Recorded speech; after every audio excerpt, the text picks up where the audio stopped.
What is up, everybody? And by now, merge onto I-44. I'll do that.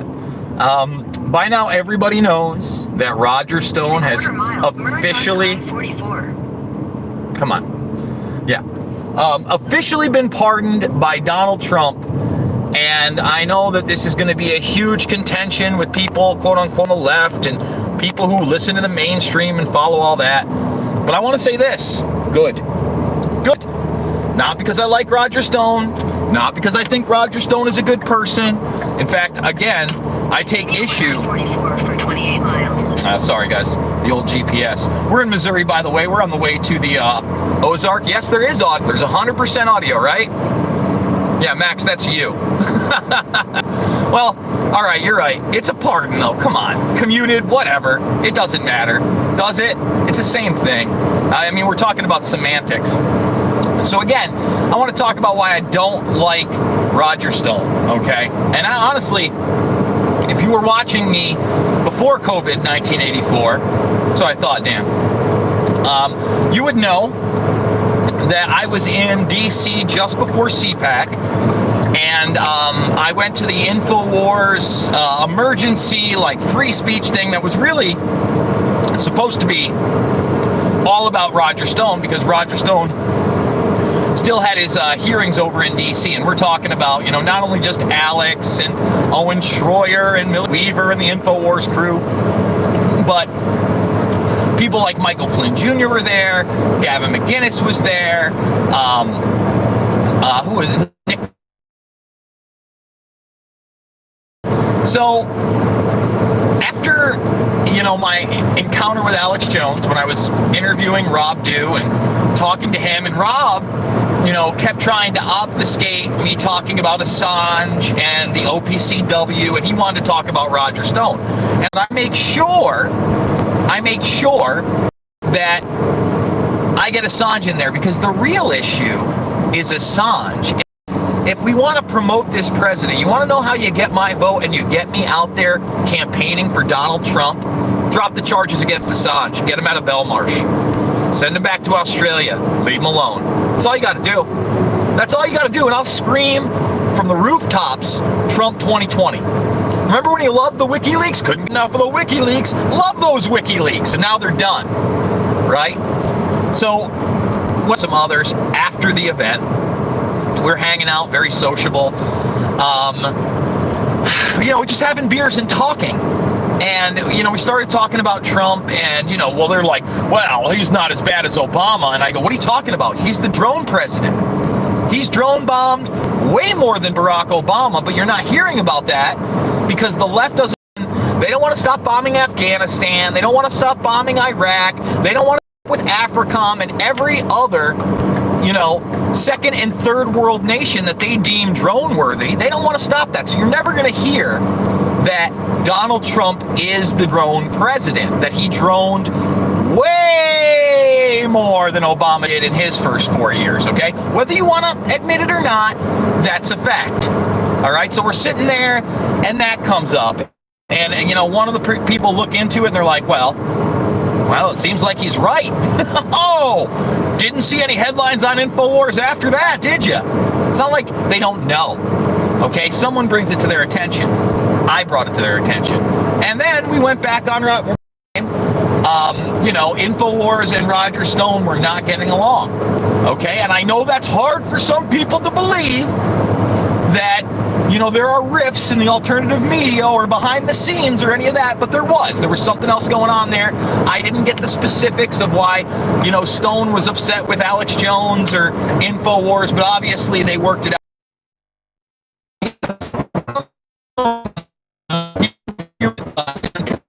Right? But that doesn't make him a good person. He is the godfather of lobbying, of modern day lobbying. Let's talk about that for a minute.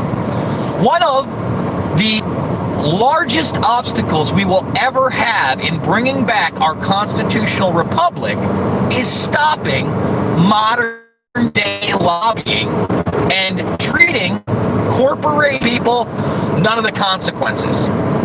And when we look at these lobbyist groups, whether they're on behalf of nation states like Israel with AIPAC, or whether they're on behalf of Big Pharma and now GMO foods, etc., via Bayer and the Monsanto merger, they have a bigger voice than you and I because they have millions of that, guys. It happens while we're on the road here. So Manafort's kind of been left to twist in the wind because he just wasn't as close to Trump. But you gotta understand, Manafort and Stone together were the modern day lobbyists, okay? And honestly, I really feel with Trump not, commuting or pardoning Manafort, that was a mistake on his part. His base saw that. I think Roger Stone, being who he was, and being around, and Trump realized, I better do something. And I think that they've had that personal relationship for a long time. Roger Stone is the idea man behind, Donald Trump, the president. Make no mistake about it. He's the guy. When Alex Jones talks about that and Stone, and yes, that's real. All right. Roger Stone is a very, very smart guy. And Donald Trump, in my opinion, again, was smart, right? In a landslide, no matter how hardcore they tried to rig it, because they tried to rig it with crooked Hillary. Believe that hype, all right? I in no way, shape, or form believe she won the popular vote. I think they didn't rig it enough with their Diebold systems and their corrupt voting machines. Okay, I really do believe that. I think if you went back and you started doing recounts, you find out quick that, Trump murdered her. I'm not supposed to say murder. So anyway, it's real simple. You're done with Roger Stone. You hold a press conference where you not only admit that 2 years ago, when you said it was time to get out of Syria, it was time to get out of Syria, that you're leaving Syria, and that you were deceived by people like Mattis and others within your administration. But then you acknowledge, okay, that it is time to let Julian Assange out, drop all charges. And we're back. I'm sorry about that, guys. Again, we're losing service. We're in Missouri. But you need to acknowledge, again, that not only is it time to rethink that process, but affirm Julian Assange as a hero. Forget about all this message board bullshit and, the conspiracy theories out there that it was a good thing and Robert Mueller was actually there to take down the deep state. Remember all that bullshit that was put out there? You need to acknowledge that your administration was wrong. Rick Reynolds was wrong in putting up that 17-plus part indictment on Julian Assange. That he's not a cyber terrorist. That we need more people exposing corruption. Period. That's what you need to do, dude. You got to ensure that Ghislaine Maxwell doesn't commit suicide or die in prison. And these are issues that will resonate with everybody.